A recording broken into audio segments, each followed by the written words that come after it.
It's an important day for the Trump administration. Now that the two articles of impeachment against President Trump have been signed, the next stage in the impeachment process includes the Senate.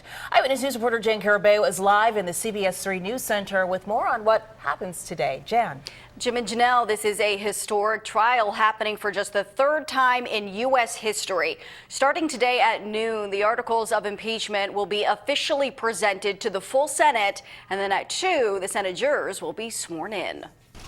Now that the House of Representatives has formally delivered 2 articles of impeachment to the Senate, the stage is set for a trial to determine if President Trump should be removed from office. They have a hoax going on over there. Let's take care of it. The action begins today. 7 House Democrats will serve as impeachment managers. They'll present the articles of impeachment, announcing them from the well of the Senate. We are now back to the same number of managers that were there for the impeachment and trial of Andrew Johnson. There were 7 then.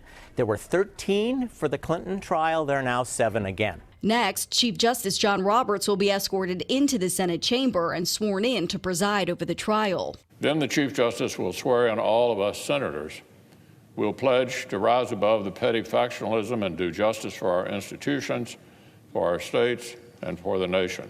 Then the senators will sign the impeachment trial oath book and issue a summons to President Trump.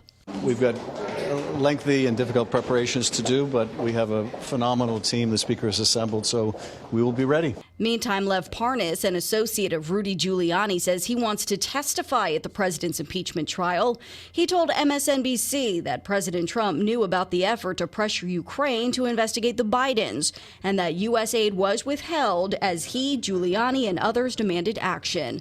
Parnas also claims multiple members of the administration were aware as well, including Vice President Mike Pence. Everybody was in the loop. Bolton, 100%. Attorney General Barr was basically on the team. Now, the Justice Department calls that allegation 100% false. Parnas is currently out on bond after pleading not guilty on unrelated campaign finance charges. Now, the White House does not believe any new witnesses should be called. Opening arguments in this trial are expected to start on Tuesday. Live in the News Center, Jan Carabeo, CBS 3 Eyewitness News.